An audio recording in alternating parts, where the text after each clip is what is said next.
घर में आने वाले पशु पक्षी जीव जंतु भी अपना एक प्रभाव रखते हैं। जिस तरह से प्राकृतिक असंतुलन या संतुलन को प्रदर्शित करते हैं जीव जंतु, वैसे ही आपके घर में अचानक आने वाले जीव जंतु भी ग्रह स्थितियों को प्रदर्शित करते हैं। कहीं ना कहीं पंच तत्वों का जो बैलेंस है आपके घर में, उसको प्रदर्शित करते हैं, जिसमें मुख्यतः हम देखते हैं कि घरों में चींटियां व्याप्त होती हैं।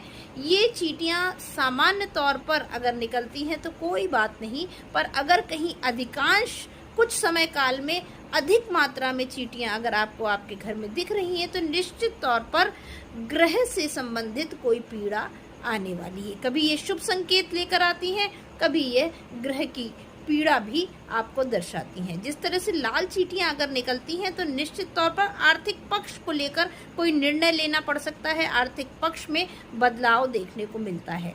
लाल चींटियां आती हैं, काली चींटियां भी आती हैं। काली चींटियां शनि को प्रदर्शित करती हैं। कहीं ना कहीं आपके जीवन में कोई बड़ा बदलाव आने वाला है। अगर ये चींटियां असंख्य रूप में, अधिक रूप में अगर आपके घर में एकदम से निकलने लगे, आने लगे, तो ये कहीं ना कहीं ग्रहों का संकेत होता है, पंच तत्वों का इम्बैलेंस होता है। काली चींटियां अगर एकदम से निकलती हैं और खासकर चौखट, जो घर की चौखट है, उनसे अगर निकलती हैं तो कहीं ना कहीं आपके लिए बदलाव की स्थितियां लेकर आ रही हैं। अगर चींटियां अधिकता में निकल रही हैं तो निश्चित तौर पर कुछ ग्रह दोष भी हैं। शुभता के कारक तो हैं ही, काली चींटियां शुभता की कारक हैं, पर अगर अधिक मात्रा में निकल रही हैं तो कहीं ना कहीं ये विपरीत स्थितियां भी दे सकती हैं। इसलिए जब भी घर में अधिक मात्रा में लाल चींटियां निकलती हैं तो आर्थिक पक्ष को संतुलित करने की आवश्यकता होती है और उन्हें आटा देकर ही विदा करना चाहिए। किसी और ढंग से मारने का प्रयास या हटाने का प्रयास बिल्कुल नहीं करना चाहिए। इसी तरह अगर काली चींटियां निकलती हैं तो वो शनि का प्रतिनिधित्व करती हैं। आपके लिए बदलाव की स्थितियां होगी, हो सकता है स्थान परिवर्तन हो सकता है जीविका में कोई परिवर्तन आ जाए।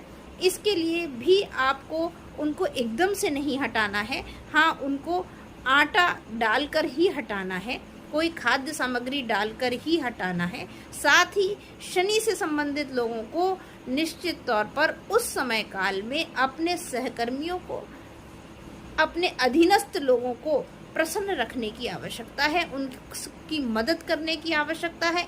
अनैतिक आचरण से उस समय काल में अपने को बचाने की आवश्यकता है, क्योंकि ये इंडिकेशन कहीं ना कहीं आपके लिए परिवर्तन तो दिखा रहा है। साथ में अगर आप गलत आचरण कर रहे हैं तो दंडाधिकारी शनिदेव के प्रहार से भी नहीं बच पाएंगे। इसलिए इस समय काल में दान करिए, जरूरतमंद की मदद करिए, अन्न का दान, भोजन खिलाइए, अपने सहकर्मियों की जितनी हो सके उतनी मदद करिए। किसी को अगर आप अधिकारी वर्ग में हैं और आपको आपके अधीनस्थ लोग जो हैं बात करने से भी डरते हैं, तो उस समय काल में आप उन लोगों से बात करना ही आरंभ कर देंगे तो ये एक बहुत बड़ी मदद हो जाएगी उनके लिए। उनके कार्यों को, उनके कामों को सुलझाने का प्रयास करने लगेंगे तो ये भी एक बहुत बड़ी मदद हो जाएगी। ये भी कहीं ना कहीं पीड़ा का अंत करता है। तो कोई दान पुण्य करके ही नहीं, अपनी वाक शक्ति का प्रयोग करते हुए किसी को अगर आप सहानुभूति दे सकते हैं, किसी की मदद कर सकते हैं, किसी से अच्छा बोल सकते हैं, तो वो भी शनि ग्रह को प्रभावित करता है और एक अच्छे परिणाम जीवन में आने लगते हैं। इसलिए मधुर बोलना भी शनि ग्रह की पीड़ा से आपको मुक्ति दिलाता है। काली चींटियां निकल रही हैं तो निश्चित तौर पर शनि की स्थितियों पे कुछ परिवर्तन है, कहीं ना कहीं बदलाव देखने को मिल सकता है। वहीं लाल चींटियां आर्थिक पक्ष को कहीं ना कहीं प्रभावित कर रही हैं, कर्ज है, लोन है, ऐसी स्थितियां भी बन सकती हैं। तो इसलिए इन छोटे छोटे इंडिकेशंस को आप जीवन में समझें, इनको दूर करने के क्या प्रयास हैं वो देखें और दिनचर्या में दान पुण्य जाप के अलावा भी अपनी व्यवहारिकता से भी आप ग्रहों को ठीक कर सकते हैं, इस पर भी बल दे। लाल चींटियां निकल रही हैं, मंगल ग्रह कहीं ना कहीं प्रभावित है, लोगों को मेडिसिन का दान करना आरंभ कर दें। शनि देव प्रभाव की नकारात्मक स्थितियां प्रभावित कर रही हैं। कहीं ना कहीं काली चींटियां घर में एकदम से निकल आई हैं, बदलाव की स्थितियां आ रही हैं, तो आप लोगों की मदद करना आरंभ कर दें। मदद करने से पैसे से, धन से ही नहीं, आप लोगों से बोलकर उनकी समस्याओं का निवारण देते हुए भी आप मदद कर सकते हैं। तो इस तरह से अपने व्यक्तित्व को, अपने आचरण से भी ग्रहों को शुद्ध किया जा सकता है, उनके नकारात्मक ऊर्जा को खत्म किया जा सकता है। जय श्री।